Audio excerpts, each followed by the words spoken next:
Hello, പുതിയൊരു വീഡിയോയിലേക്ക് എല്ലാവർക്കും സ്വാഗതം. എല്ലാവരും സുഖമായിട്ടിരിക്കുന്നു എന്ന് വിചാരിക്കുന്നു. ഇവിടെയും എല്ലാവർക്കും സുഖം തന്നെയാണ് കേട്ടോ.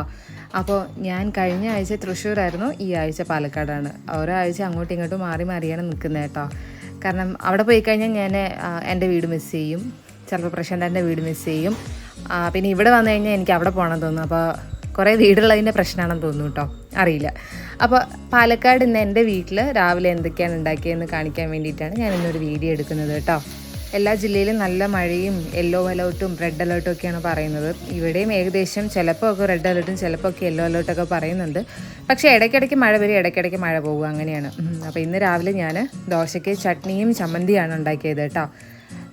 ചമ്മന്തി എന്ന് പറയുന്നത് പ്രശാന്തൻ്റെ അമ്മ ചെയ്യുന്നത് കണ്ട് ഞാൻ പഠിച്ചതാണ് കേട്ടോ. നല്ല അടിപൊളി ചമ്മന്തിയാണ്. സാധാരണ അത് സൈഡായിട്ടാണ് കൂട്ടാറ്, പക്ഷേ ഇതിൽ ഞാനത് ഫില്ല് ചെയ്യുകയാണ് ചെയ്യുന്നത് കേട്ടോ. ഒരു ഇൻസ്റ്റാഗ്രാമിലൊരു വീഡിയോ കണ്ടിട്ടുണ്ടായിരുന്നു, ഇങ്ങനെ ഒരു ചമ്മന്തിയോ എന്തെങ്കിലും ഉണ്ടാക്കിയിട്ട് നമ്മളത് ഫില്ല് ചെയ്യുന്നു. അപ്പോൾ മസാല ദോശയൊക്കെ ഫില്ല് ചെയ്യുന്ന പോലെ തന്നെ ഇതിനകത്ത് നമ്മൾ ഈ ചമ്മന്തി അത് പേസ്റ്റ് അങ്ങനെ ഇട്ടിട്ട് നമ്മൾ ഫുൾ പരത്തി സ്പ്രെഡാക്കി അത് ഫില്ല് ചെയ്യുക, അതാണ് കേട്ടോ ചെയ്യുന്നത്.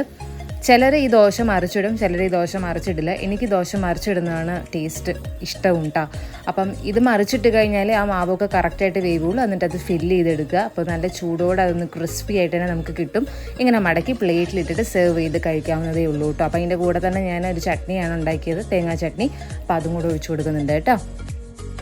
പിന്നെ ഇപ്പോൾ അസുഖങ്ങളിലൊക്കെ നല്ല സമയമാണ് കേട്ടോ. അപ്പം നമ്മൾ നല്ല ഹൈജീനിക്കായിട്ട് നമ്മുടെ അടുക്കളയും നമ്മുടെ പരിസരമൊക്കെ സൂക്ഷിച്ചില്ല എന്നുണ്ടെങ്കിൽ നമ്മളെ തേടി അസുഖങ്ങൾ ഇങ്ങോട്ട് വരും. ഇപ്പോൾ നമുക്ക് വായിക്കൊള്ളാത്ത പേര് പോലത്തെയുള്ള അസുഖങ്ങളാണ് കേട്ടോ കണ്ടുവരുന്നത്. അപ്പോൾ എല്ലാവരും ശ്രദ്ധിക്കുക. ഈച്ചയൊക്കെ വരുന്നുണ്ടെന്നുണ്ടെങ്കിൽ ഈച്ചേനെ ശല്യം നമുക്ക് എങ്ങനെയൊന്നും മാറ്റാൻ പറ്റത്തില്ല. നമ്മളുടെ ചുറ്റുമുള്ള സ്ഥലങ്ങളൊക്കെ നമ്മൾ ക്ലീനായിട്ട് വെക്കുക. ഭക്ഷണ സാധനങ്ങൾ ഉണ്ടാക്കി കഴിഞ്ഞാൽ അത് അടച്ച് വെക്കുക.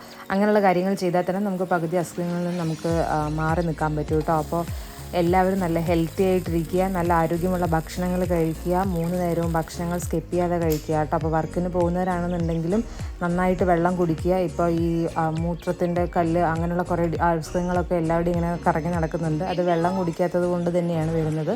അപ്പോൾ ആ കാര്യങ്ങളൊക്കെ ശ്രദ്ധിച്ചു കഴിഞ്ഞാൽ നമുക്ക് ഒരു പരിധി വരെ നമുക്ക് അസുഖങ്ങളിൽ മാറി നിൽക്കാവുന്നതേ ഉള്ളൂ. അപ്പോൾ ഇത്രയേ ഉള്ളൂ ഇന്നത്തെ രാവിലത്തെ എൻ്റെ ഫുഡ് വ്ളോഗ്. അപ്പോൾ എല്ലാവർക്കും ഇഷ്ടപ്പെട്ടെന്ന് വിചാരിക്കുന്നു. ഇഷ്ടപ്പെട്ടാൽ ലൈക്ക്, ഷെയർ, സബ്സ്ക്രൈബ് മറക്കരുത് കേട്ടോ. പിന്നെ ഒരു വീഡിയോ ആയിട്ട് ഇനിയും വരുന്നതായിരിക്കും. അപ്പോൾ ടാറ്റ ആൻഡ് ബൈ.